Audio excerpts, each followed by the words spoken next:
Claro, después cuando no sé si te pasa que cuando vuelves a tu casa, no, pero te digo, no sé si te pasa que cuando vuelves a tu casa es como raro, así, digamos. O sea, allá en Jujuy.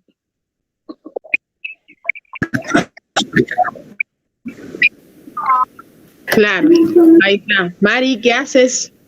Hola, chicas. Ahí está. Bueno,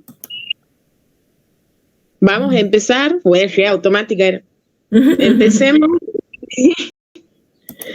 Y me acuerdo, yo tenía en el colegio un profesor de lengua que estaba así, por ejemplo, leyendo un poema, ponele, terminaba o se sonaba el timbre para irnos, sonaba el timbre, cerraba y dice, bueno, seguimos la próxima y todo, pero queremos saber cómo terminó. No, ya está, ya terminó la hora. Así, súper. Bueno, sigamos en lo que nos habíamos quedado ayer, que eran qué pasaba con todo lo las relaciones jurídicas preexistentes.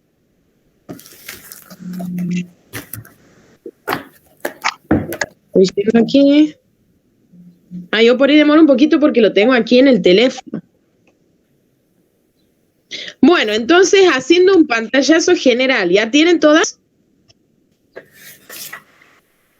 Sí.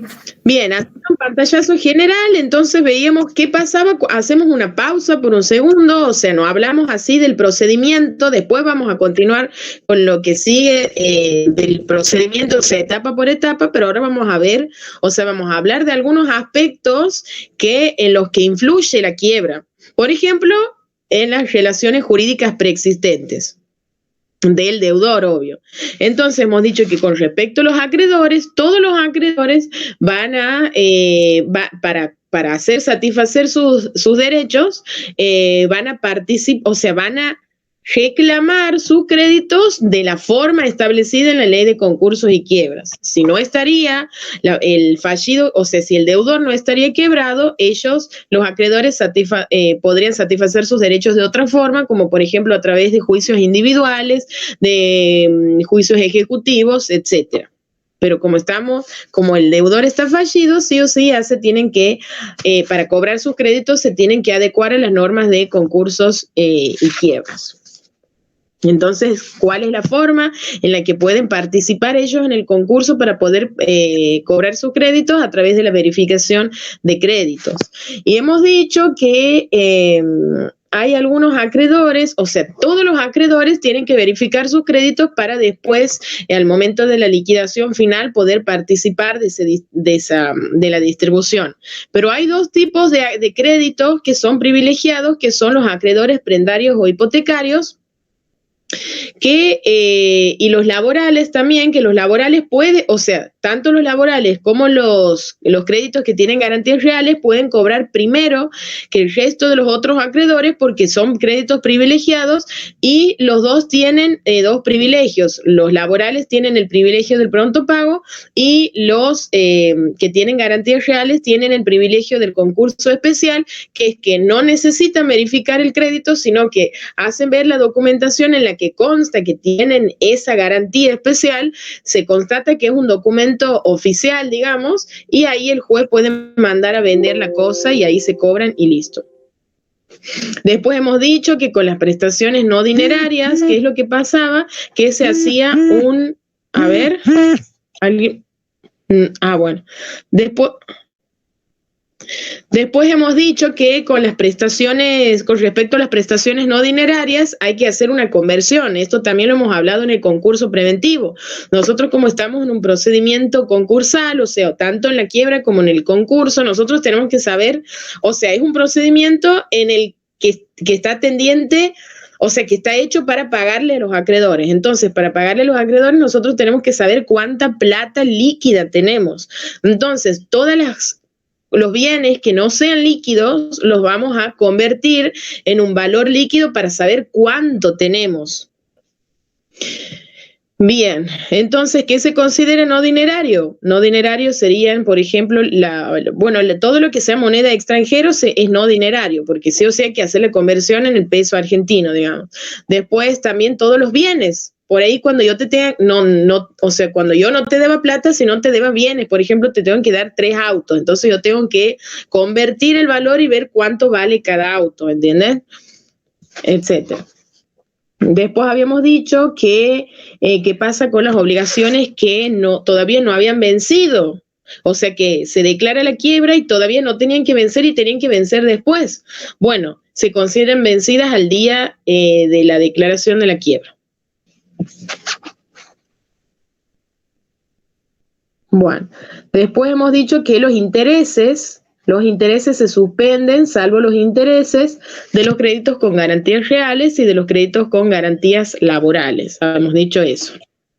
Y hemos dicho que los intereses de los créditos con garantías reales, ustedes tienen que saber que lo primero que se paga es el capital. Después, si queda plata, se pagan los intereses, ¿ok? En este caso, los intereses de los créditos con garantías reales se pueden pagar con el producido de la cosa que estaba grabada, ¿ok? O sea, por ejemplo, si vos tienes prendado un camión, yo con la plata del camión te voy a pagar tu capital y si queda plata, recién te voy a pagar los intereses, pero no te puedo pagar con otras cosas porque justamente yo te tengo que pagar solamente con ese bien que está grabado. Bien. Después hemos dicho que no podía haber compensación en la quiebra, o sea, no existe la compensación, pero sí hay una excepción hay 2 excepciones, que es cuando el que le compre una cosa al deudor sea un acreedor privilegiado, o sea, que tiene por ejemplo, tiene una hipoteca contra una casa del deudor y al mismo tiempo ese acreedor también es deudor del deudor, ¿entiendes? O sea, le debe algo a través de otro negocio. Entonces, en ese caso, si es que ese acreedor decide comprar la casa que él mismo la tiene hipotecada, ahí sí puede hacer una compensación con el deudor y decir, bueno, compensemos hasta el monto de la deuda mínima y después se paga la diferencia, ¿entienden? Entonces, el resto de las personas no pueden compensar, pero ese caso excepcional sí, y el otro caso excepcional en el que se puede compensar es cuando los trabajadores de la empresa quebrada deciden compensar sus créditos con el valor de las cuotas o de las acciones de la empresa para poder comprarla, ¿entienden? Entonces, esos son los únicos 2 casos en donde se puede compensar. Después, en el resto de los casos, no existe la compensación en la quiebra. Bueno, vamos a ver la siguiente pregunta que dice, ¿se puede ejercer el derecho de retención durante la quiebra una vez declarada? Dice, no se puede ejercer porque la quiebra suspende el derecho de retención sobre los bienes susceptibles de desapoderamiento, por lo que la cosa retenida debe entregarse al síndico. El acreedor mantiene el privilegio especial, por lo que al momento de la distribución debe cobrar lo correspondiente, pero si ha concluido la quiebra y el bien subsiste y el retenedor no ha sido pagado, continúa el derecho de retención y se restituyen los bienes al acreedor a costa del deudor. Bien, ¿qué quiere decir que es el derecho de retención? Cuando, por ejemplo, yo te vendo algo a vos y vos me tienes que pagar a mí algo, o yo te doy un préstamo, ponele, y vos me tienes que pagar a mí, devolver. Entonces yo te digo, bueno, voy a retener un bien tuyo por las dudas, por si vos no me pagas, para que yo me pueda cobrar con este bien, ¿entiendes? Entonces ese es el derecho de retención, es como garantizarte de alguna forma el pago de la obligación. Ahora, cuando una persona es declarada en quiebra, después de eso, los acreedores no pueden ejercer el derecho de retención, ¿ok?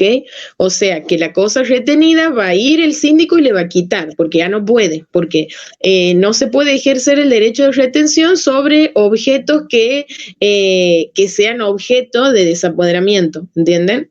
Porque todo eso va a la quiebra. Ahora, lo que sí queda intacto es el privilegio que va a tener ese acreedor. O sea, si bien no la va a tener a la cosa retenida porque esa va a la quiebra, pero sí va a ser un acreedor privilegiado y va a cobrar según el rango de privilegios al momento de hacer la distribución de la plata, ¿sí? Porque lo que se distribuye es plata. Bueno. Ahora, ¿qué pasa si después de haber terminado la quiebra no le han pagado el crédito a ese deudor y la cosa que él quería retener al principio ha subsistido porque no la han vendido? En ese caso, bueno, recupera, como ya no existe la quiebra porque ya se ha levantado, y como sigue siendo acreedor, en ese caso recupera el derecho de retención y la puede volver a retener a la cosa para asegurarse. ¿Entienden? Bien. Cada vez, si no entienden algo, me paran, ¿no? Bueno. El derecho de retención se suspende solo en la quiebra, no en el concurso preventivo. Este es un buen dato. Entonces, el derecho de retención solamente se suspende en la quiebra, pero no se suspende en el concurso preventivo. O sea que si vos estás concursada, sí te pueden retener un objeto. Claro, ¿por qué? Porque en el concurso preventivo no existe el desapoderamiento, porque no es que estamos por liquidar las cosas, o sea, vos estás por llegar a un acuerdo para pagarle a los acreedores. En cambio, aquí todos los bienes son objetos de desapoderamiento porque todo se va a ir y se va a vender, ¿entiendes? Por eso es. Bueno, ahora, ¿qué pasa con los... Uy, esto es muy importante. ¿Qué pasa con los juicios contra el fallido? Esto es el fuero de atracción de aquí de la quiebra. Hagan un paralelismo con el concurso. ¿Se acuerdan del fuero de atracción, no? O de los juicios iniciados contra el concursado. Bueno, este es como si fuera el mismo artículo, pero en versión quiebra. Estén atentos porque es un tema muy importante, muy, muy, muy importante y pequeñitas diferencias tiene. Bueno, ¿qué pasa con los juicios contra el fallido? ¿Cuáles se atraen al fuero de la quiebra y cuáles no? ¿En qué juicios conserva la legitimación el fallido y en cuáles lo sustituye el síndico? A ver si ustedes se acuerdan un poco del concurso preventivo. Una vez que se declaraba la apertura del concurso preventivo, todos los juicios iniciados en contra del fallido, cuando digo en contra quiere decir que son juicios en donde el concursado en ese caso, cuando digo en contra significa que él es el demandado, o sea, no es la persona que demanda, ¿entiendes? O sea, es el demandado. Entonces, todos los juicios en donde el deudor sea el demandado se van a suspender, eso es en el concurso, ¿no? Se suspenden y se atraen al juzgado del concurso siempre que sean de contenido patrimonial y los que no sean de contenido patrimonial no, se van a seguir en sus fueros y etcétera. Bueno. Pero había excepciones, ¿que no? Pero habían excepciones. Habían excepciones, por ejemplo, los juicios de expropiación, los juicios de familia, los juicios en donde... Claro, alimentos entra dentro de familia. Entonces, todo lo que sea relativo a las cuestiones de familia, juicios de expropiación, ¿qué más era? En los juicios laborales, salvo que el acreedor decida ir al concurso o a la quiebra, y también los juicios en los que el concursado sea parte de un litis consorcio pasivo necesario. Esas eran las excepciones que no, o sea, eran casos en donde que no se atraían al juzgado del concurso. Bueno, aquí vamos a ver algo muy similar. Dice, cuando se declara la quiebra se atraen al juzgado. Miren, aquí primero hay una pequeña diferencia, porque en el concurso preventivo decía, se suspenden y se atraen. Aquí no dice la palabra suspenden, aquí dice simplemente que se atraen.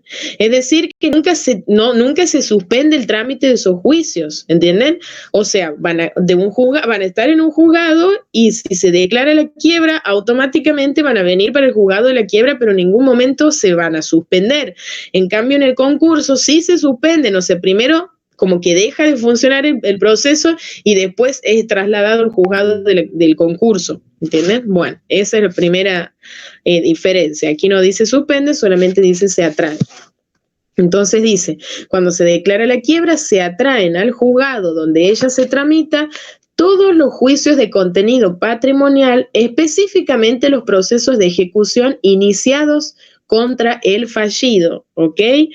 O sea, ¿por qué hago específicamente los procesos de ejecución? Porque son todos los procesos tendientes a cobrar algo del fallido, ¿entiendes? Entonces, por eso, todos esos directamente van a la quiebra. Entonces, todos los juicios de contenido patrimonial, específicamente los procesos de ejecución iniciados en contra del fallido. Ahora, una vez atraídos, entonces todos esos se atraen al juzgado de la quiebra. Una vez atraídos esos juicios de ejecución al juzgado de la quiebra, continúan los trámites hasta que la sentencia quede firme. Bien. Una vez que queda firme la sentencia, todos los trámites de las ejecuciones se suspenden. Claro, ¿qué quiere decir esto? O sea, esos juicios de ejecución que estaban en los juzgados correspondientes se van a atraer, o sea, se van a trasladar al juzgado de la quiebra. En el juzgado de la quiebra se van a seguir tramitando hasta que el juez dicte una sentencia, y cuando la sentencia quede firme, ahí se suspende la ejecución. La ejecución es cuando ya se tiene que cumplir la sentencia. Por ejemplo, si yo te hago un juicio de ejecución para que te rematen tu casa, y en la sentencia dice, bueno, declaro que se remate la casa de la señora Maricel tanto. O sea, nosotros tenemos una sentencia, pero después de la sentencia sigue la etapa de la ejecución, en donde tengo que nombrar un martillero, hacer que hagan una subasta y que se realicen el remate y que vendan tu casa. O sea, esa sería la parte de la ejecución de la sentencia. Lo que va a pasar aquí es lo siguiente, o sea, todos esos juicios ejecutivos, o sea, el trámite de los juicios se va a trasladar al juzgado de la quiebra. Van a continuar tramitándose en el juzgado de la quiebra hasta que el juez de la quiebra dicte una sentencia. Pero en ese momento va a quedar suspendido la ejecución de la sentencia, que quiere decir que no se va a llevar a cabo la venta de las cosas que dice la sentencia, porque eso se va a realizar después, al momento final de la quiebra.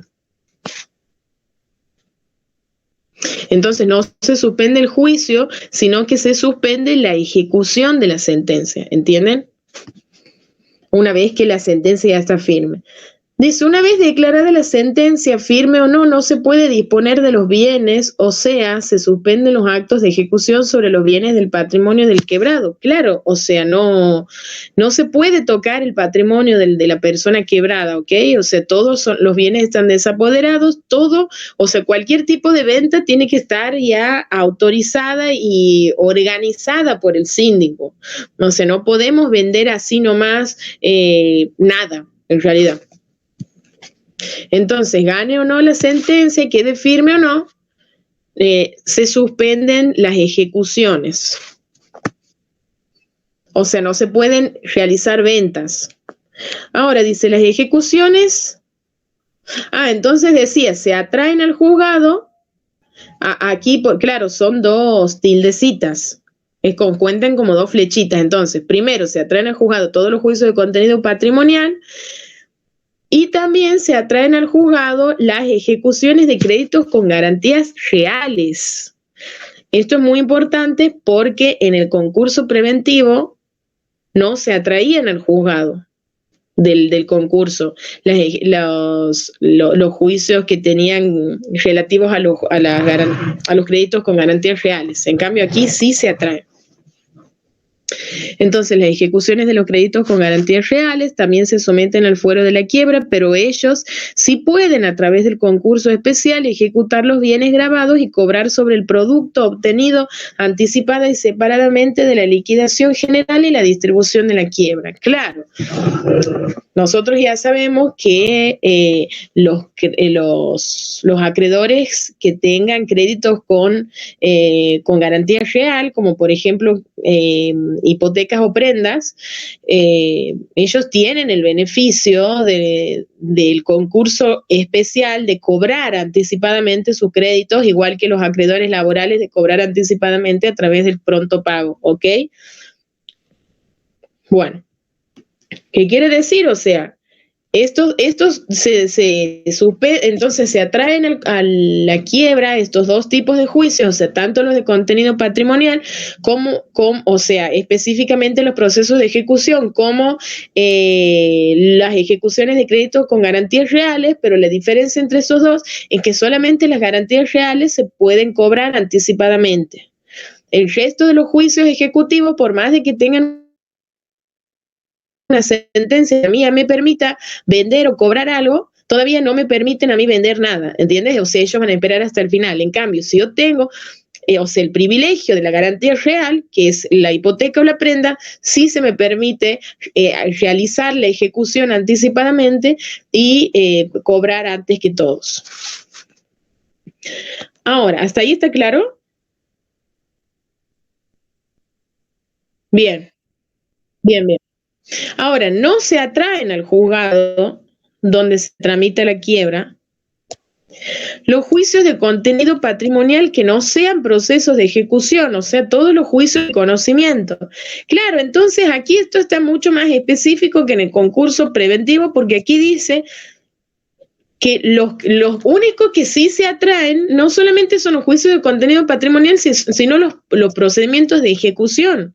Entonces, no se van a atraer todos los juicios que no sean procedimientos de ejecución, como por ejemplo los juicios de conocimiento, como cuáles, por ejemplo, los mismos que en el concurso, los procesos de expropiación, los que se funden en relaciones de familia, como los juicios de alimentos, cualquier reclamo derivado del régimen patrimonial del matrimonio, etcétera, los juicios laborales, salvo que el actor opte por suspender el procedimiento y solicitar la verificación de su crédito en la quiebra, y los procesos en los que el concursado sea parte de un litis consorcio pasivo necesario. Bueno, las excepciones son las mismas entonces que en el concurso preventivo. Entonces se suspenden tanto los juicios de contenido patrimonial, sobre todo las ejecuciones y las ejecuciones de los créditos con garantías reales, y no se supone y no se atraen al juzgado de la quiebra todos los juicios que no sean procesos de ejecución, como por ejemplo los juicios de expropiación, los juicios de familia, los juicios en los que el concursado, en los que el fallido sea parte de un litis consorcio pasivo necesario, ni los juicios laborales. Después de obtenida la sentencia firme en estos juicios, el crédito debe verificarse en la quiebra por la vía incidental, porque ya pasó el tiempo de la verificación tempestiva. Claro, o sea, en esos juicios, o sea, en los de expropiación, en los laborales, los de familia, etcétera, que van a seguir tramitándose en el juzgado correspondiente, o sea, los juicios de familia en el juzgado de familia, los laborales en el juzgado laboral, así. Todos esos juicios, una vez que se dicte una sentencia en esos juicios, la sentencia sirve como un título verificatorio y ellos se pueden acercar a la quiebra para pedir la verificación de su crédito, pero ya de forma tardía, porque generalmente llegan tarde, o sea, no suelen llegar, como están en un juicio, no suelen llegar a la verificación tempestiva, que es la que está establecida en la sentencia de apertura de la quiebra, en donde dice hasta qué fecha pueden ir los acreedores a verificar, ¿entienden? Entonces ellos ya van a verificar de forma tardía, lo que significa que lo van a hacer a través de un incidente de verificación tardía. Hemos dicho que incidente es un procedimiento chiquitito dentro del procedimiento grande. Bueno, estos juicios, o sea, los que no se atraen, estos juicios que no se atraen al juzgado de la quiebra pueden continuarse o iniciarse en el juzgado natural siempre que sean acreedores de causa o título anterior a la quiebra, porque si son de causa o título posterior, solo pueden intentar la ejecución sobre los bienes adquiridos después de la rehabilitación o el eventual saldo que pudiera quedar de la quiebra liquidativa o los bienes del ex fallido cuando la quiebra finalizara de modo no liquidativo, por ejemplo, por avenimiento, carta de pago, inexistencia de acreedores, etcétera. Claro, ¿qué quiere decir? O sea, que estos juicios que no se atraen a la quiebra, o sea, esos juicios que van a seguir tramitándose en sus juzgados originales, o sea, al no atraerse se van a seguir tramitando en sus juzgados originales. Y después siempre que sean acreedores de causa o título anterior a la quiebra, porque si son acreedores de causa o título posterior, o sea, que han contraído las obligaciones después de que ha sido declarada la quiebra, nosotros sabemos que no pueden, o sea, no pueden participar de la quiebra y no pueden nada. Entonces ellos recién van a poder reclamar sus créditos cuando el fallido ya esté rehabilitado, ¿entienden? O sea, cuando el fallido ya esté ya no esté más desapoderado y ya pueda disponer de sus bienes, o si no, si la quiebra termina de modo liquidativo, si se logran vender, si se logran pagar el capital de todos los acreedores más los intereses de todos los acreedores y aún así queda una plata, eso se llama saldo. Entonces se queda un saldo, con ese saldo recién se puede pagar a los acreedores que tengan causa o título posterior.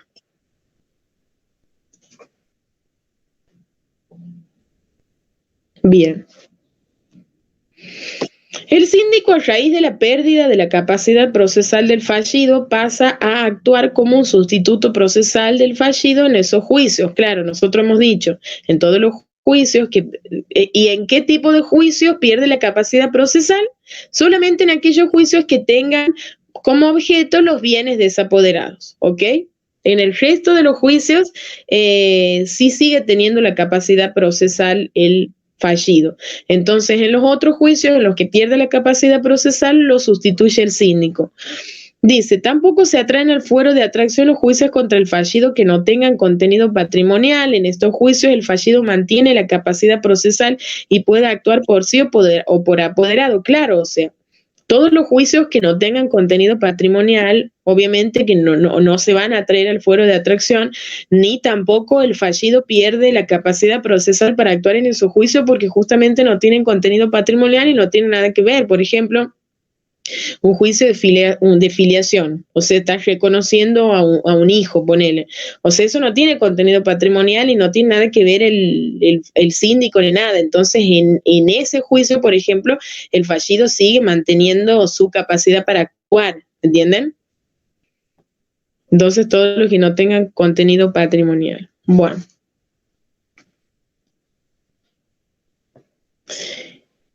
Dice, ¿qué pasa cuando el fallido es condenado en un juicio, o sea, si es parte de un litis consorcio? Depende si es, primero, ¿qué significa litis consorcio? Litis consorcio significa cuando son varias las personas que están en el juicio, o sea, o varios demandados o varios demandantes, ¿entienden? Entonces dice, ¿qué pasa cuando el fallido es condenado en un juicio? Si es parte, o sea, si es parte de un litis consorcio, depende si es un litis consorcio pasivo, voluntario o necesario.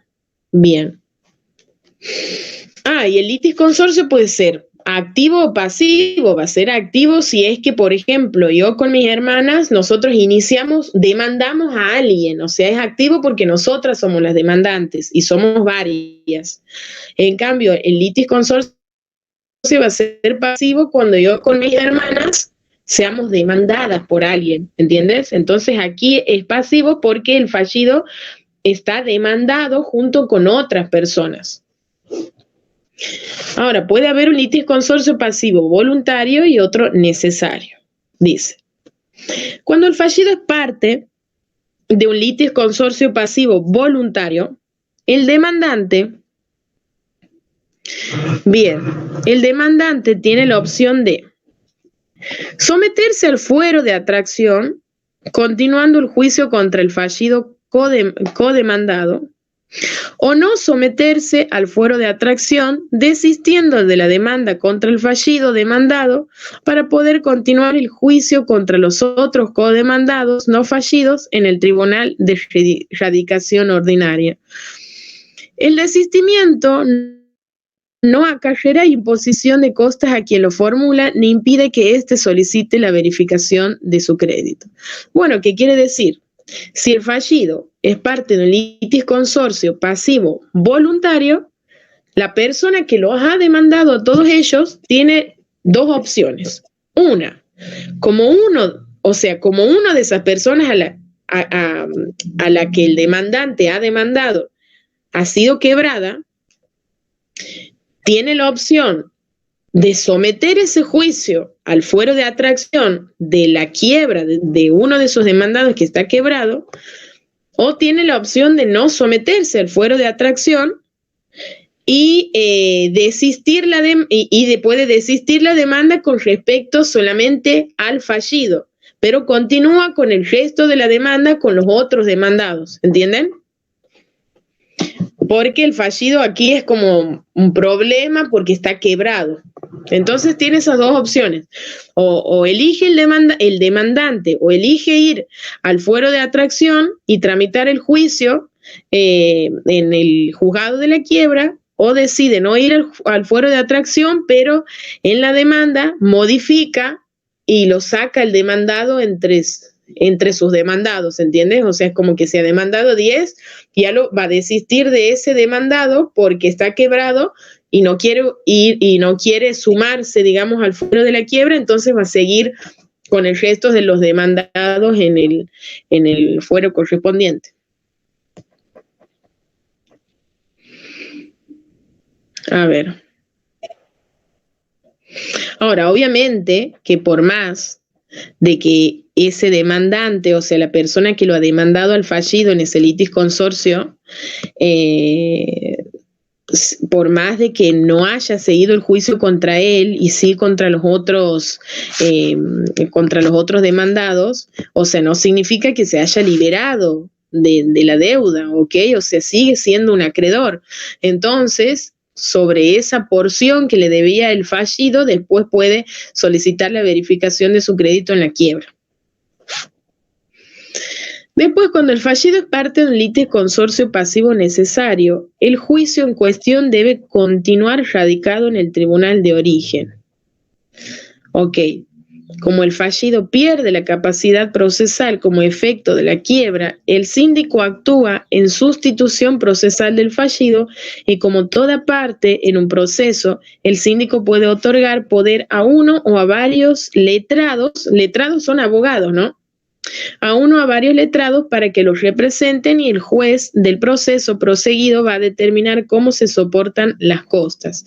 Ok, entonces aquí hay una gran diferencia según si se trata de un litis consorcio pasivo voluntario o necesario.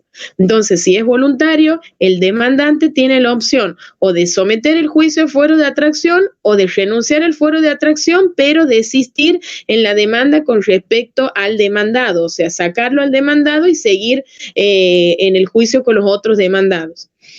Y después, si es parte de un litis consorcio pasivo necesario, el juicio no se somete nunca al fuero de atracción, o sea, ya no existe la opción de ir o no, directamente no se somete y el juicio sigue radicado en el juzgado original. Bien, dice, si las costas se hubieran impuesto el fallido, la regulación de honorarios del letrado del síndico debe hacerla el juez del concurso y para eso va a considerar los créditos de determinación de honorarios propios de la quiebra. Una vez obtenida la sentencia firme, el acreedor debe requerir la verificación de su crédito utilizando la sentencia como un título verificatorio. Lo importante de esto, o sea, más allá de que se pueda ir o no al fuero de atracción el juicio del litis consorcio, lo importante es que la sentencia de ese juicio sirve como un título ejecutivo y después con ese título ejecutivo el acreedor puede ir a la quiebra y presentarlo al síndico y pedir la verificación de su crédito para poder participar en la parte de la distribución de la quiebra, ¿ok? Bueno, ¿está bien esto? Bien. Ay. Estas partes yo me acuerdo que eran aburridas. Bueno. Va, capaz que a ustedes les encanta, no sé, yo me acuerdo que cuando estudiaba esto estaba como, ay, qué bolilla fiera, qué bolilla fiera. Sí, esta parece la más feita, bien. O sea, para mí entre las 7 me parece y la 8 me parece que son feitas. ¿Sabes por qué? Porque era mejor seguir con el procedimiento porque ya vamos teniendo como una historia en la cabeza. En cambio, estos son como temas aislados y que tienes que ir acordándote de todos. Eso es lo que pasa. Sí, sí. Bueno, ¿qué pasa cuando una entidad aseguradora tiene un patrimonio insolvente? Va a un proceso concursal propio de la LCT. Acuérdense del artículo 2. ¿Quiénes eran las personas que no eran susceptibles de ser declaradas en quiebra o en concurso. Eran las entidades aseguradoras, las entidades financieras, las personas jurídicas públicas, las AFJP y el patrimonio fideicomitido. Entonces, teniendo en cuenta que no pueden ser sujetos concursables, sabemos que pero sí sabíamos que dentro de cada una habían como particularidades. Por ejemplo, creo, ya no me acuerdo, pero que las entidades aseguradoras sí podían ser declaradas en concurso, pero no en quiebra. Y si iban a la quiebra, se hacía como un procedimiento liquidativo de una ley propia de entidades aseguradoras, pero no se regían por la ley de concursos y quiebras. Bueno, lo tienen que saber muy bien al artículo 2. Muy bien. Bueno, ¿qué pasa cuando una entidad aseguradora tiene un patrimonio insolvente? ¿Va a un proceso concursal propio de la LCT o tiene un procedimiento aparte regido por otra ley? Y en este procedimiento, ¿opera el fuero de atracción igual que en la quiebra o no? Bien. Ahí contesto, dice, las entidades aseguradoras no son sujetos susceptibles de ser declarados en concurso, por lo que si se encuentra en estado de insolvencia, recurre a un procedimiento que se llama liquidación final y es regido por la ley 20.091, que es la ley de entidades de seguro. Pero es muy similar a la quiebra en muchos aspectos y efectos, entre ellos el fuero de atracción de los juicios de contenido patrimonial seguidos contra la entidad aseguradora. Pero para el caso de que la entidad no fuese demandada, sino citada en garantía en juicio seguido contra un asegurado de ella, ese juicio no se atrae al fuero de la liquidación judicial de la aseguradora, o sea, no opera el fuero de atracción. En ese juicio va a intervenir el liquidador de la entidad financiera, que es la Superintendencia de Seguros de la Nación o un apoderado a tal efecto. Aquí en realidad, ¿qué es lo que importa? Primero tienen que saber que una entidad financiera no es sujeto susceptible de ser declarado en concurso. O sea, eso lo sabemos del artículo 2, que entra dentro de los sujetos que no pueden ser declarados en quiebra. Pero ¿qué pasa cuando una entidad financiera, que es una persona jurídica, qué pasa cuando está insolvente? No puede ir a la quiebra, porque quiebra se llama si es que se rige por la ley de concursos y quiebras que nosotros vemos. Pero si va a otro procedimiento que es igualito a la quiebra, pero nada más que no se llama quiebra, se llama liquidación judicial. Se llama liquidación judicial y está regido por otra ley específica para entidades aseguradoras. ¿Ok? Eso es todo. Compromiso arbitral. ¿Qué pasa con las cláusulas compromisorias cuando se declara la ley de quiebra? ¿Son aplicables o no? Si el deudor ha asumido un compromiso arbitral, o sea, ha pactado cláusulas compromisorias para someter a arbitraje una cuestión entre él y un tercero relativa a bienes sometidos a desapoderamiento, y después de eso sobreviene la quiebra, esas cláusulas son ineficaces, salvo que antes de la quiebra ya esté constituido el tribunal arbitral. No sé si yo con ustedes he hablado, pero el arbitraje es una de las formas a través de las cuales se puede solucionar un conflicto. Así como está la mediación, así como está la negociación, o así como están los juicios. Otra forma de solucionar los conflictos es el arbitraje, que es cuando generalmente esto se hace en el ámbito comercial, ¿no? Es cuando dos personas, por ejemplo, están como con alguna controversia, algún conflicto, y quieren que ese conflicto sea decidido por un tercero. Entonces, esas personas contratan a un tercero que se va a llamar árbitro, para que ese árbitro tome la decisión con respecto al problema y va a dictar una cosa que se llama laudo arbitral. Es como si fuera un juez que dicta una sentencia, pero aquí se llama árbitro y dicta un laudo arbitral. Nada más que a diferencia del juez, el juez es un empleado de tribunales, o sea, el juez trabaja de ahí de forma física y nosotros no elegimos el juez, o sea, te toca y listo. En cambio, el árbitro no es un empleado de tribunales, es una persona común que vos la contratas y dices, che, mira, quiero que vengas aquí y solucione, o sea, que seas como el tercero distinto a las partes para que puedas solucionar el problema de manera neutral, ¿entienden? O sea, ustedes contratan a alguien para que esa persona le solucione el problema, como si fuera un juez que es un tercero de las partes, y después firma la solución en un laudo arbitral que vendría a ser como una sentencia, si es que hablamos del juez, y ahí se soluciona el problema. Ahora, cuando nosotros tenemos un contrato de cualquier tipo, nosotros podemos poner en una de las cláusulas del contrato, no sé si alguna vez han visto un contrato, pero las cláusulas son, dice 1, 2, 3, como las distintas partes del contrato que dicen, el día de hoy se ha celebrado contrato de compra-venta. En la cláusula 2 dice, bueno, aquí se ha pagado tanto. En la cláusula, ¿entienden? Bueno, en una de las cláusulas, las partes pueden poner que en el caso de que vayan a exista algún conflicto, que lo van a solucionar a través del procedimiento de arbitraje. Esa cláusula se llama compromiso arbitral. ¿Por qué? Porque ustedes se han comprometido a través de un contrato a solucionar si es que tienen algún problema, a solucionarlo a través del arbitraje. Ahora la pregunta es, si nosotros hemos celebrado un contrato y en ese contrato habíamos realizado un compromiso arbitral y después una de nosotras dos es declarada en quiebra, ¿qué pasa con ese compromiso arbitral? ¿Es válido? ¿No es válido? Y eso es lo que estamos hablando aquí. Dice que no, en principio no es válido. O sea, no es válido, se queda sin efecto el compromiso arbitral. Salvo que antes de que se haya declarado la quiebra ya esté constituido el tribunal arbitral. ¿Entienden?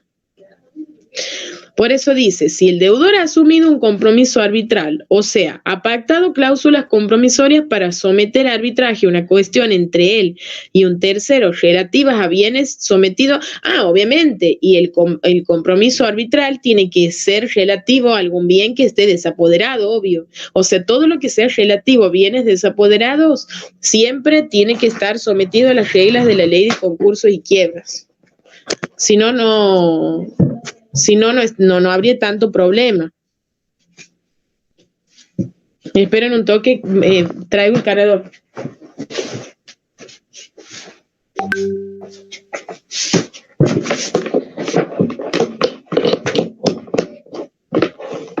Bien.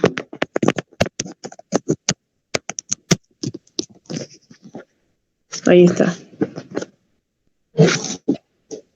Bueno, estoy aquí de costado ahora.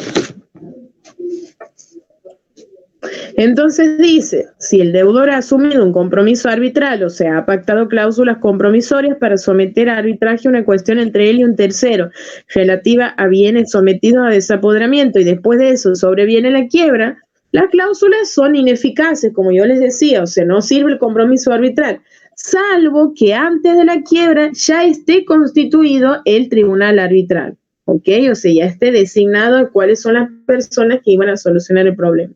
Si no estaba constituido ese tribunal, entonces queda ineficaz, o sea, queda sin ningún efecto esa cláusula.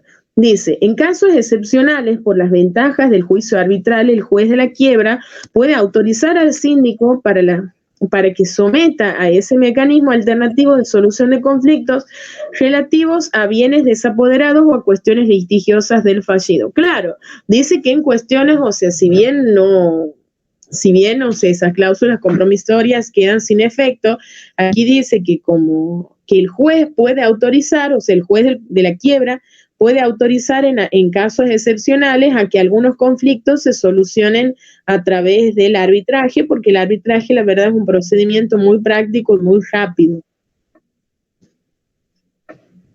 Bueno. ¿Qué pasa cuando una persona, o sea, aquí yo siento, ¿saben por qué siento que es difícil esta bolilla? No porque sea difícil entender, sino porque hay que cambiar la cabeza de un tema para el otro, así que no son nada que ver. Por eso se le dijo, no, o sea, son como cositas distintas. Ahora, ¿qué pasa cuando una persona es acreedora de varios fallidos? es acreedora de varios fallidos, o sea, varios obligados solidarios. Bien. El acreedor de varios obligados solidarios puede concurrir a la quiebra puede concurrir a cada una de las quiebras de los que estén fallidos por el monto total de su crédito. Claro, por ejemplo, ¿qué pasa cuando? Supongamos que yo soy la acreedora y 3 personas me deben a mí. O sea, son 3 deudores. ¿Y qué pasa si esos 3 deudores, los 3 están en quiebra? ¿Qué hago yo? O sea, yo soy una acreedora de varios fallidos. Y son fallidos solidarios. O sea, ¿saben ustedes lo que es una obligación solidaria? O sea, que están vinculados de alguna forma, que si no responde uno, responde el otro. Por ejemplo, supongamos que, bueno, sí está bien, ¿no? Entonces, por ejemplo, si yo tengo el estudio jurídico con mi mamá y yo me mando una macana y no pago algo, bueno, si no pago yo, va a tener que pagar mi mamá, ¿entiendes? O sea, responde solidariamente, o sea, es como que están vinculados y de alguna forma tienen que responder por la deuda de esa persona que les está reclamando algo. Bueno, ¿qué pasa si todas esas personas que tienen una obligación solidaria están fallidas? ¿Cómo va a ser el acreedor para cobrar su crédito en todas esas quiebras? Dice, el acreedor de varios obligados solidarios puede concurrir a cada una de las quiebras de los que estén fallidos por el monto total de su crédito. ¿Ok? O sea que puede concurrir y puede verificar su crédito en cada una de las quiebras. ¿Ok? Por el monto total de su crédito. Dice, la persona que ha pagado la deuda del deudor, que sería el coobligado o garante no fallido, después de la quiebra del coobligado, queda subrogada a los derechos del acreedor hasta el monto del crédito cancelado y accesorios, cada vez que digo accesorios son intereses, derivados del derecho de repetición. ¿Qué quiere decir esto? Entonces, supongamos que ustedes dos están fallidas y son solidarias, o sea, tienen obligaciones solidarias, o sea que si no, ponele que me deban algo y que si no me paga la una, me puede pagar la otra. ¿Qué pasa si la Maricel me paga primero toda la deuda mía? O sea, y conmigo ya no tiene ninguna obligación porque ya me ha pagado todo. Pero ahora, la que va a tener una obligación con la Maricel va a ser la Marcela, porque ahora la Maricel le va a reclamar a la Marcela la parte que a ella le hubiera correspondido poner por mí, ¿entienden? Supongamos que cada uno tenía que poner un 50%. Y la Maricel, supongamos que ha pagado el 100% de la deuda mía. Entonces, o sea, de la deuda de ustedes que me debían a mí. Entonces, en ese caso, yo ya quedan desvinculados conmigo porque ya me han pagado todo, pero ya se genera una obligación entre ustedes porque la Maricel le puede reclamar a la Marcela el 50% que ha puesto ella para cancelar el crédito, ¿entienden? Entonces, eso significa que el otro fallido puede quedar subrogado en la obligación del otro, o sea, se convierte en acreedor del otro, ¿entienden? Bueno, dice, hay derecho a repetición entre los concursos de estos fallidos que son obligados solidarios. Acordémonos que el derecho de repetición es el derecho que tiene una persona de exigirle a otra que le devuelva algo, ¿ok? O sea, si yo he pagado a alguien por alguien, si yo he pagado algo por alguien, yo tengo el derecho a repetición, que quiere decir que me devuelvan esa plata que yo he puesto. Dice, hay derecho a repetición entre los concursos de esos fallidos que son obligados solidarios.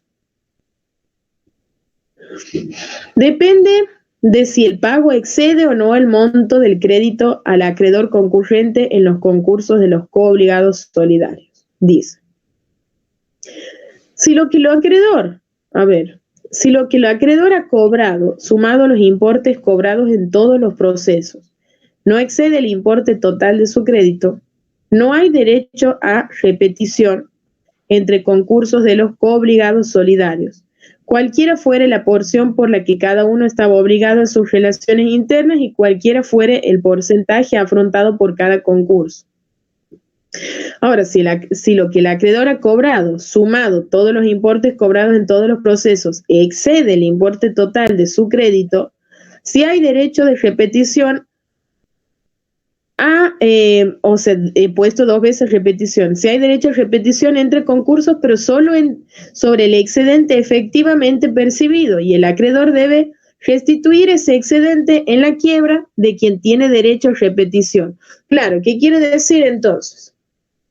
Son 3 personas que tienen una obligación solidaria, las 3 personas están quebradas y viene la persona acreedora de esos 3 fallidos y le exige en la quiebra de cada una que les pague el monto total. Supongamos que una de las personas fallidas se ha hecho cargo de la totalidad de la deuda esa y le ha pagado el 100% de su crédito. Obviamente quedan todas ya liberadas de esa deuda con respecto a esa persona. Pero la pregunta es, ¿la persona que ha pagado esto tiene derecho a repetición, o sea, tiene derecho a exigir que le devuelvan algo? Dice, eso va a depender si es que ha pagado de más o si ha pagado de menos. Si ha pagado, si le ha pagado la plata justa, o sea, el crédito justo al acreedor, no tiene derecho a decirle que le devuelva nada porque le ha pagado lo justo. En cambio, si le ha pagado de más y queda un excedente, o sea, entre el crédito que le debía y entre lo que ha sobrado, si tiene el fallido, sí tiene derecho a pedirle la repetición, sería, o sea, pedirle que le devuelva al acreedor esa diferencia que le ha sobrado, y el acreedor tiene que depositar esa diferencia, o sea, ese remanente, en la quiebra de la persona que tiene derecho a repetición, que es la que ha pagado la totalidad, o sea, no en la quiebra de las otras personas que no han pagado.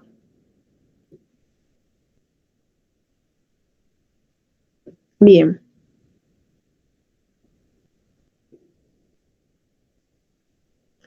Entonces dice, y el acreedor debe restituir ese excedente en la quiebra de quien tiene derecho a repetición según el derecho común, según el convenio que regía las relaciones internas de la solidaridad, o debe ser dividido por igual.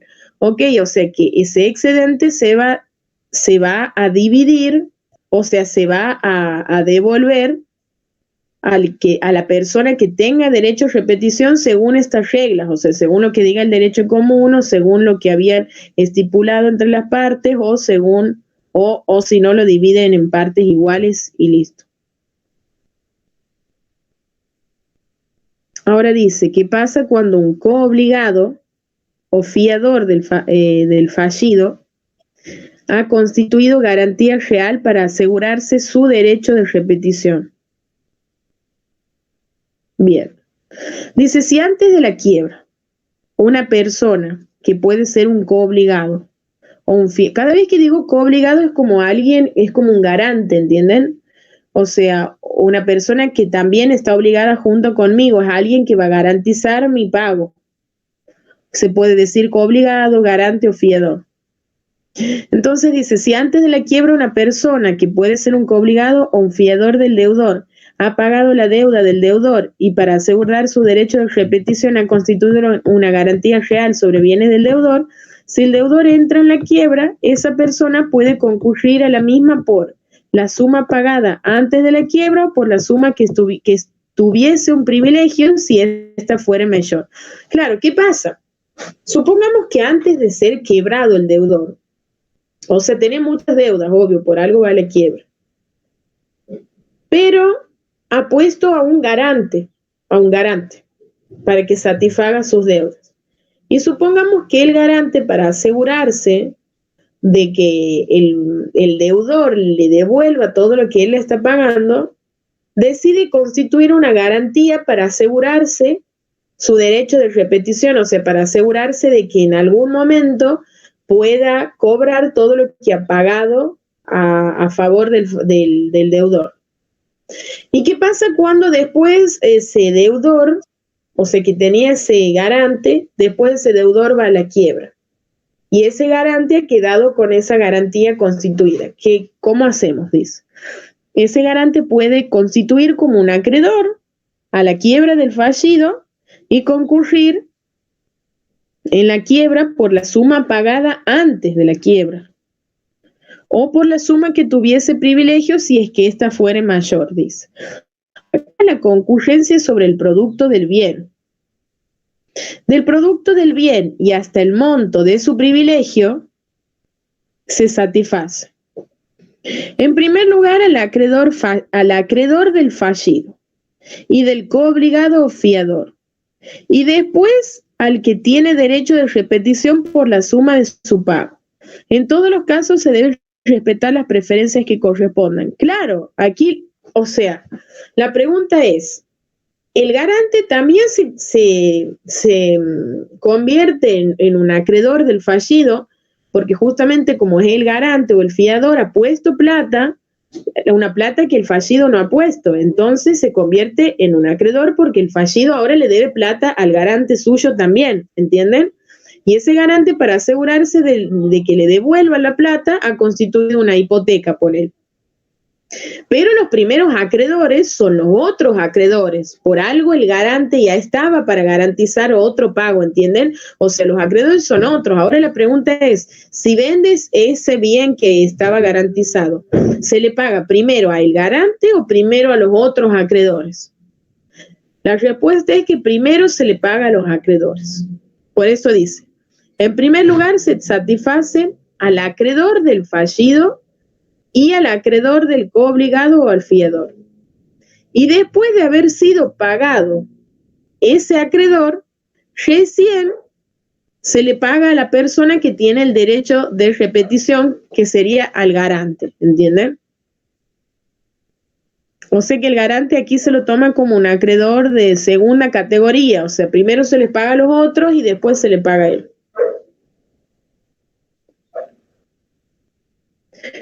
Bueno, aquí terminamos con ese tema, hemos terminado con ese título, con todo el título que es Relaciones Jurídicas Preexistentes. Ahora vamos con las acciones de separación de bienes. Así como antes de ver las relaciones jurídicas preexistentes, nosotros habíamos visto lo que eran las acciones de recomposición del activo. Ahora vamos a ver las acciones de separación de bienes.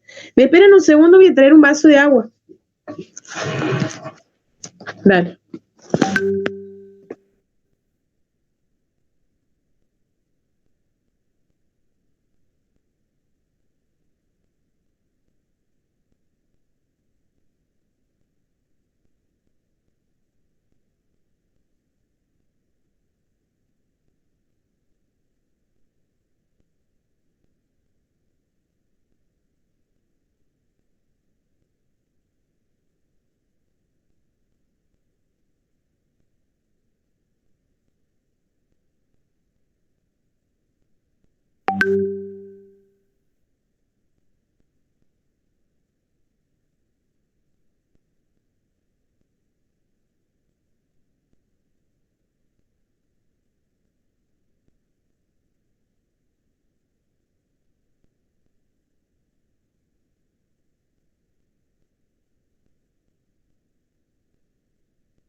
Aquí estoy.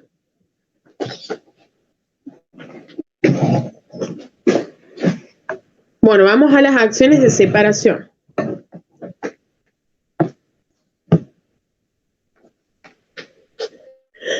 Dice, así como existen las acciones de recomposición de la masa patrimonial, también existen acciones de separación de ciertos bienes que aparentemente están en el patrimonio del fallido y que no deben integrar el activo liquidable.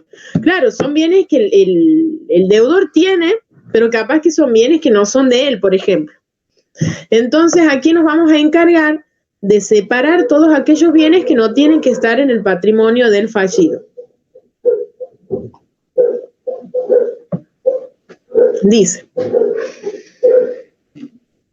las acciones de separación son ejercidas por terceros que piden sus bienes para no ingresar al concurso y escapar de los rigores de la paridad falencial. Son dos las acciones de separación. Una es la destinada a la restitución del bien, que es el derecho de reivindicación, y la otra es la destinada a la readquisición de la posesión. Bien, ¿entienden, no? O sea, el fallido tiene un bien que no tiene por qué tenerlo, o sea, que no es suyo, no es propietario de ese bien. Entonces, los que van a interponer las acciones de separación son los terceros, o sea, los dueños de esos bienes, para rescatarlos a sus bienes y que sus bienes no entren a la quiebra. Entonces, las acciones de separación son dos: la acción de restitución y la acción de readquisición de la posesión. Acción de restitución. ¿Qué pasa cuando el fallido tiene en su poder bienes de terceros que han sido entregados por título no destinado a transferirle el dominio? ¿Qué significa título no destinado a transferirle el dominio? Por ejemplo, yo les estaba alquilando algo. O sea, que yo les alquile algo a ustedes, no significa que yo les haya querido transmitir el dominio de la cosa, porque si yo les hubiera querido transmitir el dominio de la cosa, les hubiera vendido la cosa y no les hubiera alquilado, ¿entienden? Entonces, ¿qué pasa cuando el fallido tiene en su poder bienes de terceros que han sido entregados por título no destinado a transferirle el dominio? En este caso, el tercero tiene derecho a pedir la restitución del bien, es decir, se trata de un derecho reivindicatorio del tercero. El tiempo para requerir es después de declarada la quiebra y antes de haberse enajenado el bien. Claro, supongamos, Marcela, que vos a mí me estás alquilando, ponerle una casa. Y yo soy declarada en quiebra. O sea, como la casa la tengo yo, tranquilamente, si es que nadie se da cuenta, puede ser desapoderada y puede ser vendida la casa. Ahora, si vos actúas a tiempo, te has enterado que yo estoy en quiebra, todo, después de haber sido declarada en quiebra, vos tienes derecho a pedir que yo te devuelva esa cosa. Lo vas a hacer a través de la acción de restitución, o sea, vos quieres que se te restituya tu cosa, pero obviamente lo vas a hacer después de que se haya declarado la quiebra, pero antes de que se haya vendido la cosa, porque puede pasar que ya se haya vendido la cosa aunque no sea mía. Bueno, pero aquí toda la hora les pongo, o se les resalto que la importancia es que el fallido tenía esa cosa a través de un título que no estaba destinado al dominio, ¿ok? Por ejemplo, una locación. O sea, no es que me habían querido vender la cosa, no. Dice, entonces el tercero está desesperado porque dicen, uy, esta persona está quebrada, me van a vender el bien porque está ahí, quiero recuperarla rápido. Entonces va a iniciar esta acción y la recupera. Ahora dice, el tiempo para requerir es después de declarada la quiebra y antes de haberse enajenado el bien. De ese pedido, o sea, de ese pedido de la acción se corre vista al síndico y al fallido que se encontraba en posesión del bien al tiempo de la quiebra, en el caso de que éste hubiese interpuesto el recurso de reposición que se encontrara en trámite. Si no ha concluido el proceso de verificación de créditos, el juez puede exigir que el tercero preste caución suficiente. Claro, ¿qué quiere decir? Entonces, el tercero interpone la acción diciendo quiero que se me restituya la cosa. Después de esa acción, se corre traslado al síndico y al fallido, que quiere decir se les notifica al fallido y al síndico que hay una persona que está reclamando la restitución de su bien. Si es que todavía se encuentran en la etapa de la verificación de créditos y ese tercero ha interpuesto la acción de restitución en la etapa en la que estaban verificando los créditos, el juez le puede pedir que deposite una caución. ¿Qué es caución? Que por las dudas, o sea, deje una determinada plata como garantía si es que puede surgir un daño después de eso. Porque ese tercero, o sea, capaz que miente y capaz que la cosa sí es mía, pero el tercero es una persona conflictiva que me quiere sacar la cosa, etcétera. Entonces se puede generar el daño de que la cosa al final sí haya sido mía, pero me la han quitado igual, y que a raíz de eso los acreedores se hayan quedado sin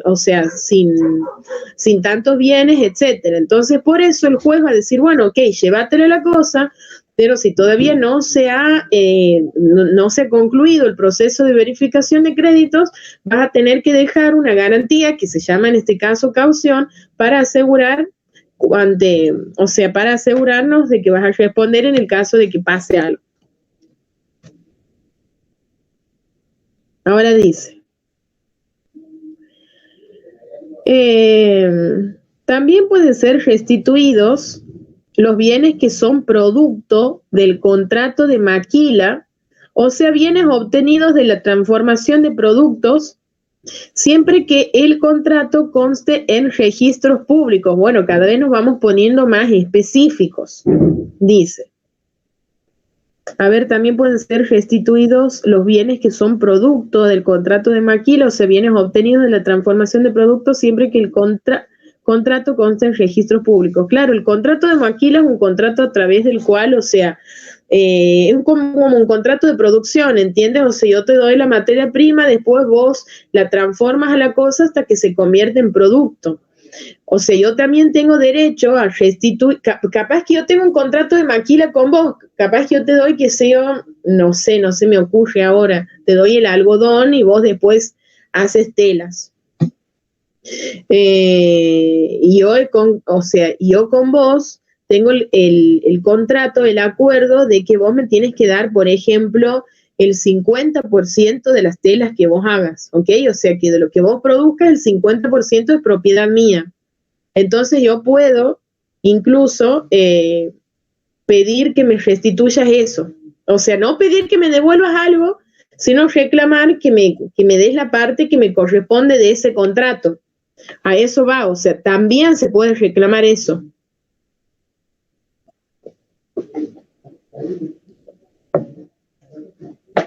El tercero puede requerir medidas conservatorias del bien a su costa y el juez puede disponer entregárselo en depósito mientras tramita su pedido. ¿Qué quiere decir?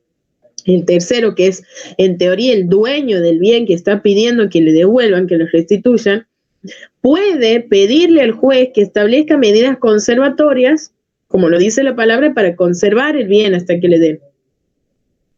Y el juez puede disponer que se le dé la cosa. O sea, puede decirle, bueno, está bien, te doy la cosa, pero se la da en depósito. ¿Qué quiere decir? Todavía no se la da definitivamente. O sea, le da, pero le dice, bueno, a la cosa la vas a tener guardada en tu casa hasta que se resuelva el trámite, porque todavía tenemos que probar si realmente la cosa es tuya o no.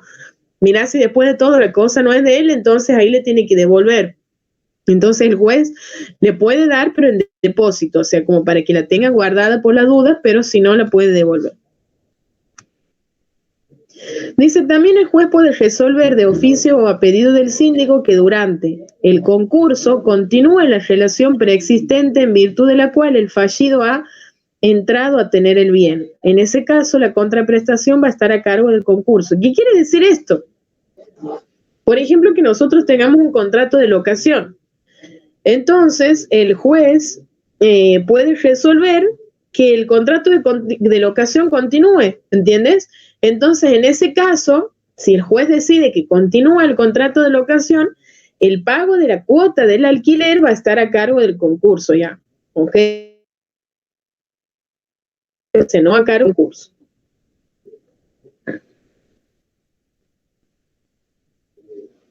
Bueno, esa es una acción.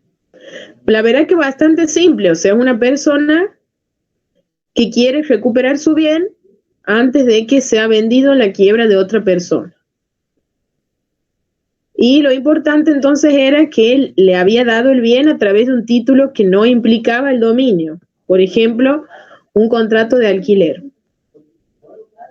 un contrato de mutuo, un comodato. Vamos con la otra acción. Acción de readquisición de la posesión.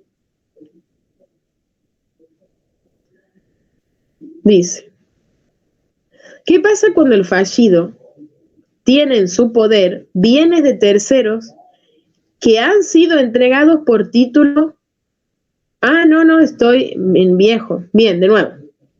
Acción de readquisición de la posesión. ¿Qué pasa cuando el fallido tiene en su poder bienes que han sido emitidos por título destinado a transferir el dominio y el tercero quiere readquirir la posesión de su bien? O sea, aquí es todo lo contrario al anterior. En el anterior, a mí como deudora me habían dado la cosa a través de un título no destinado al dominio. En este caso, a mí me han dado una cosa a través de un título que sí estaba destinado al dominio. ¿Entienden? O sea, por ejemplo, a mí ya sí me han querido vender algo. Por ejemplo, me han dado un contrato de compra-venta.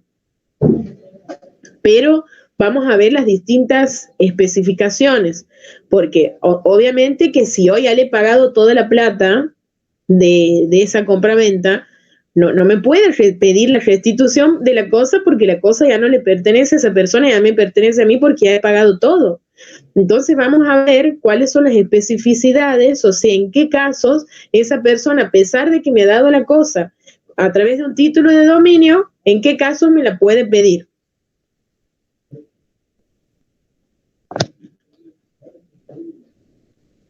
Bueno.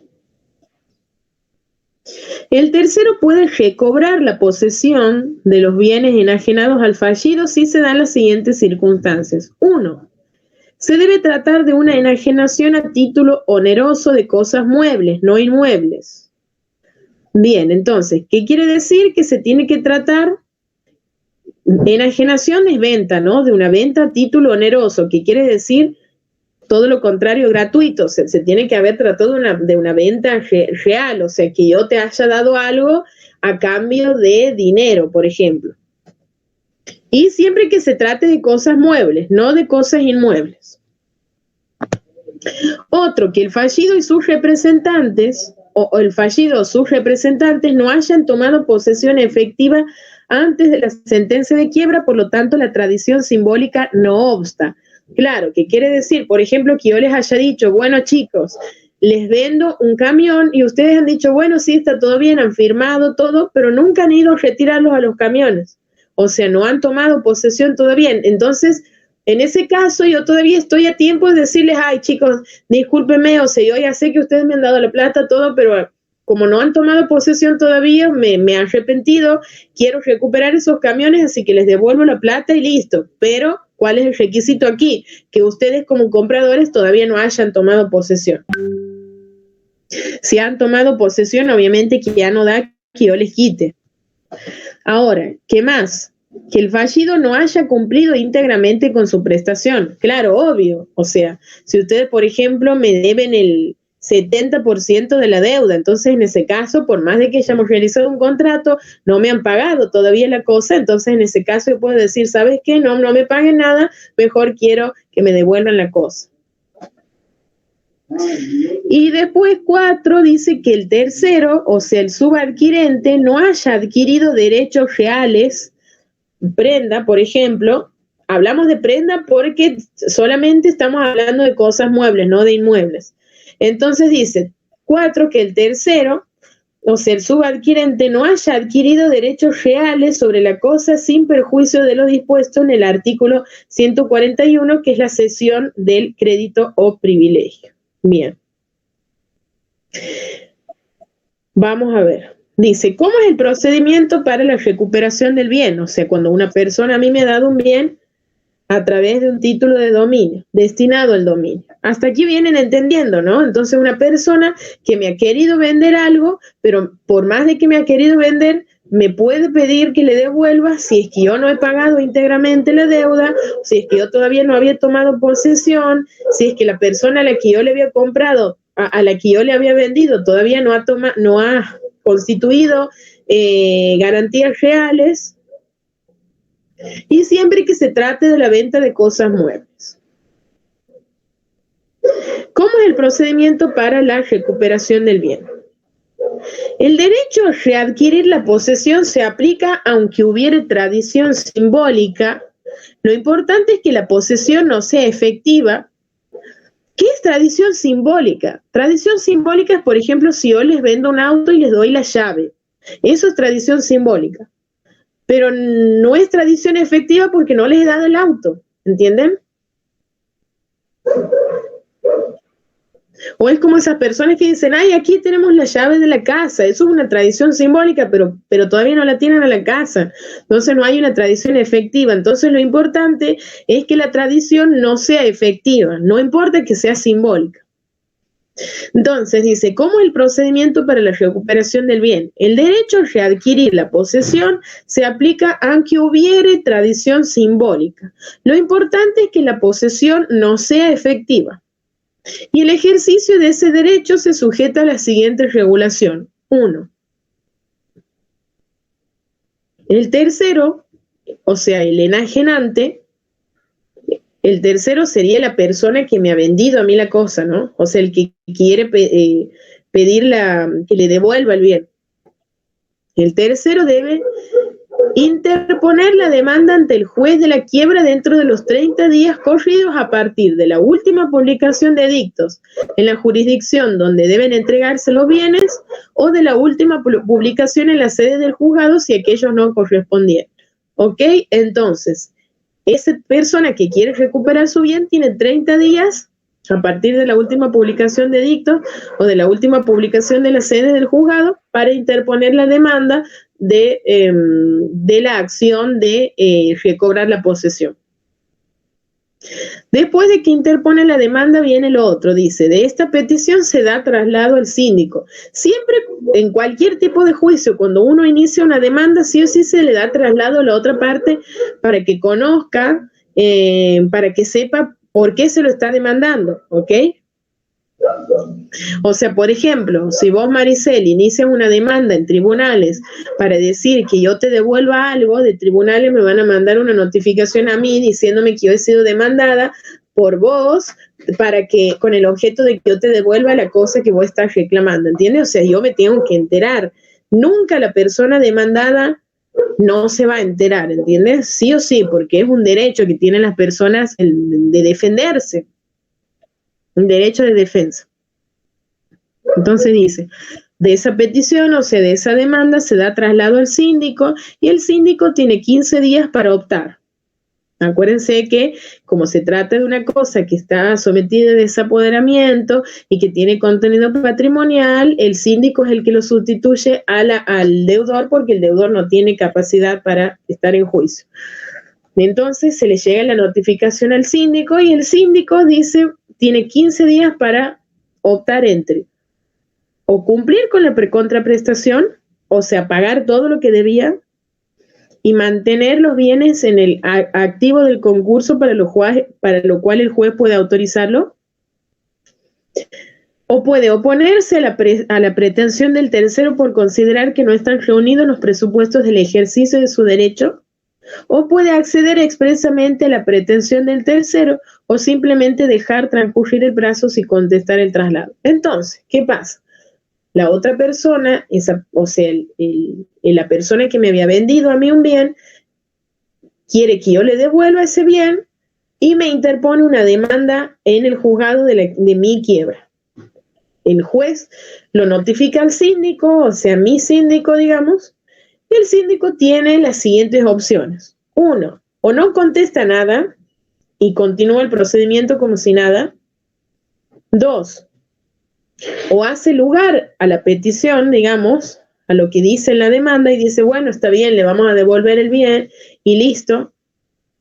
O si no puede oponerse a la pretensión de esa persona y decir, no, no puede ser, nosotros nos negamos, no te vamos a devolver nada porque no cumples con los requisitos establecidos en la ley para poder pedir esta acción.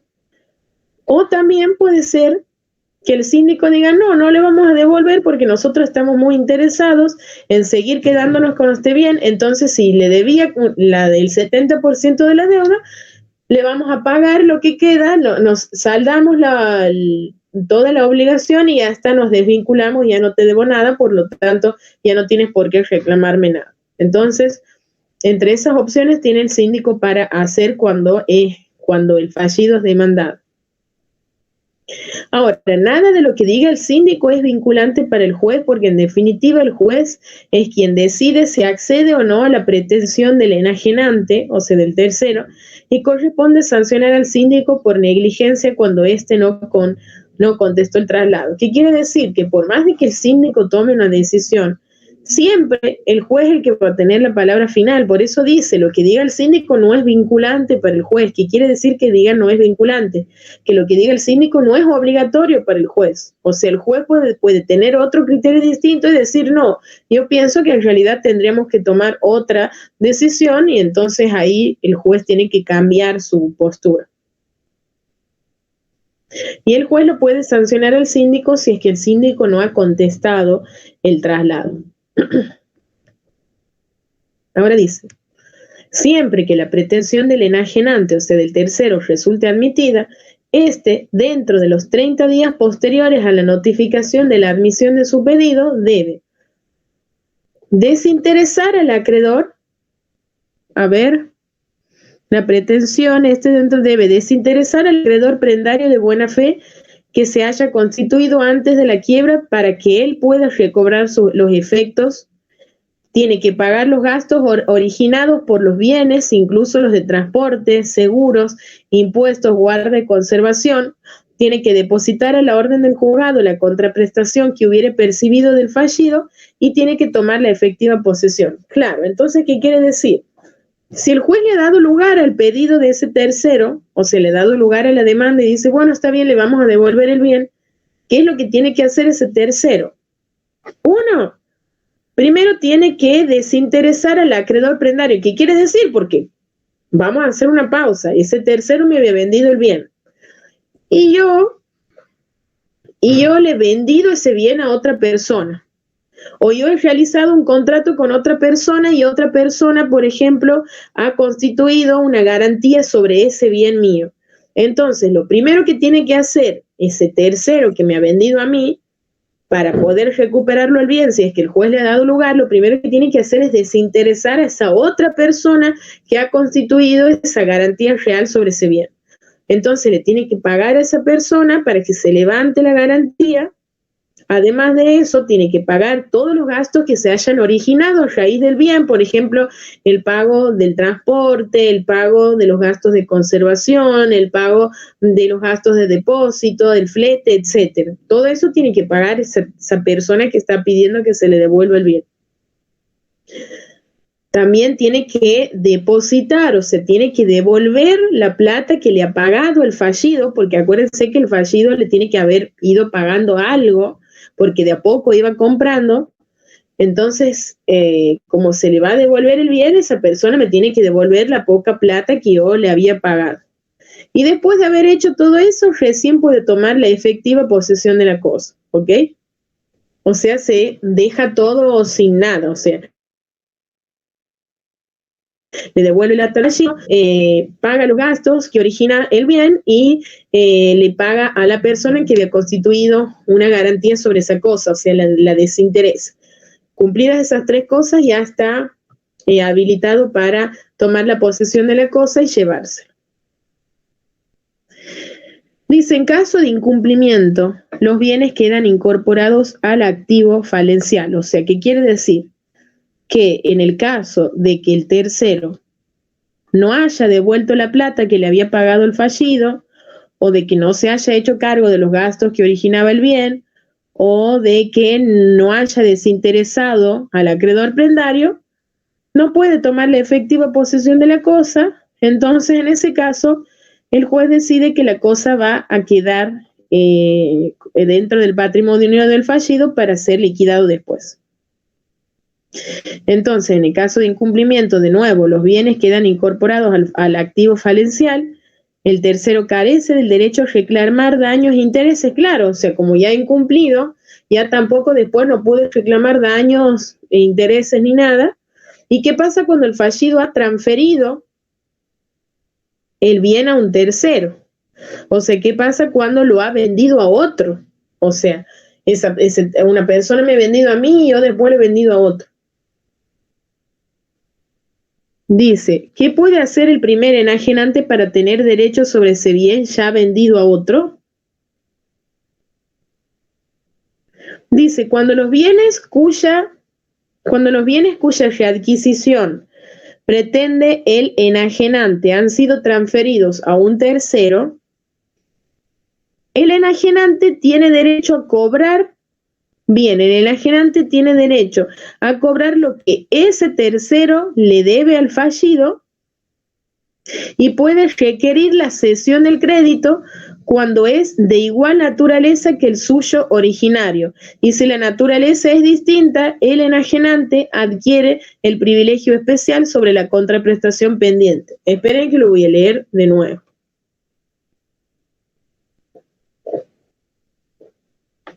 Bueno, entonces, primero se han centrado en el caso. Alguien me vende a mí, yo después le revendo, sería otro.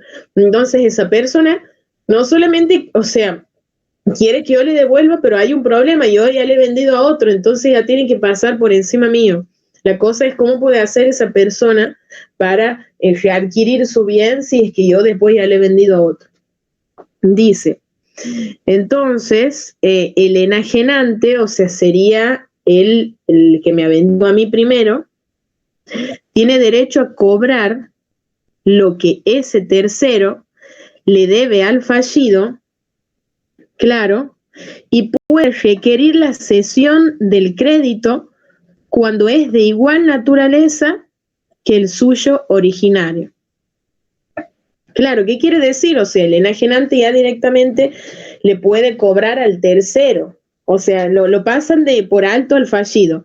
Y dice, puede requerir la cesión del crédito cuando es de igual naturaleza que el suyo originario. Y si la naturaleza es distinta, el enajenante adquiere un privilegio especial sobre la contraprestación pendiente.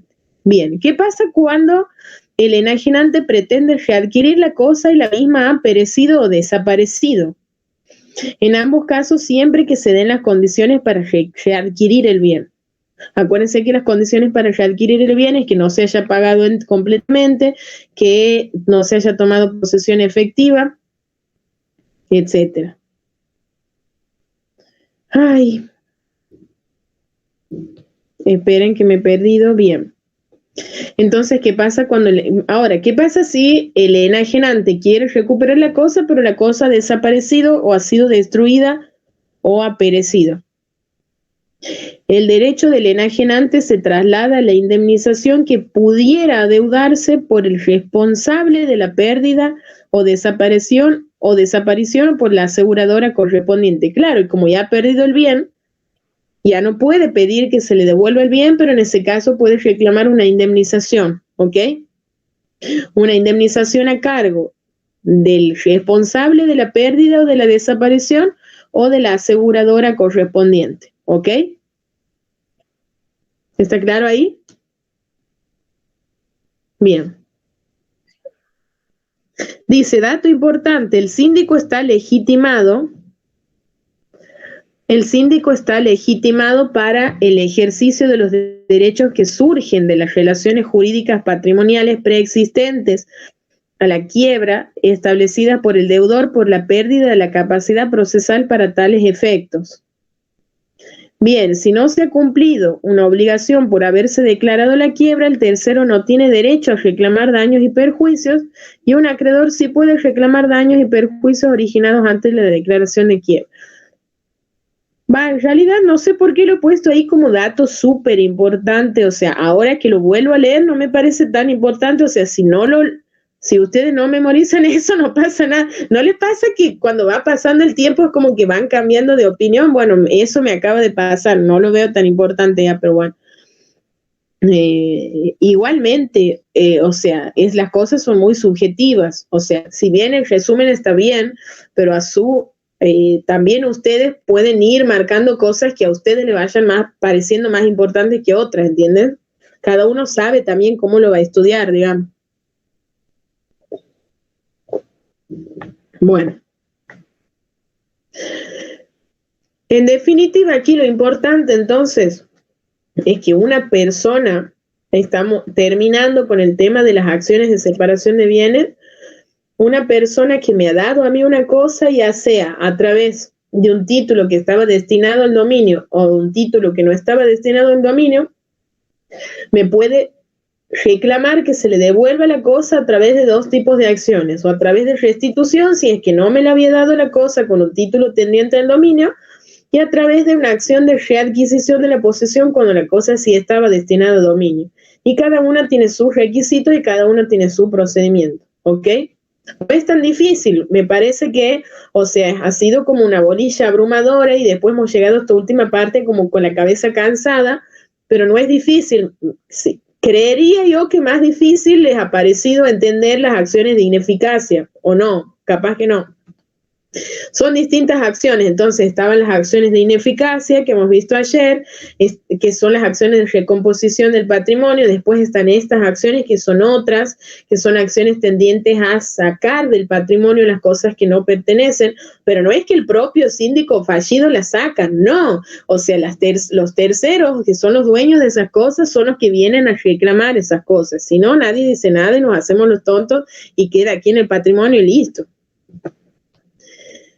Y bueno, hasta ahí quedamos. Me parece que tenemos que cortar ahí la clase porque empezamos con otro título muy fuerte que es ¿qué pasa con los contratos celebrados por el fallido cuando se declara la quiebra de este? Y bueno, si ustedes quieren seguimos 20 minutos más, pero si no, cortamos ahí y continuamos después porque lo considero un tema nuevo, o sea, es un título grande, digamos. ¿Qué quieren? ¿Y vos, Mari, qué piensas? Sí, como quieras ir, pero sí parece medio mucho esto. Claro, ¿no? Y para mí se les va a hacer un lío en la cabeza. Cortemos ahí y continuemos después. ¿Ok? Claro, este Bueno, es otro tema. No sé si es otra bolilla. Aquí hablamos de los contratos. Y dentro de los contratos hay una parte que habla exclusivamente de lo laboral. Bien.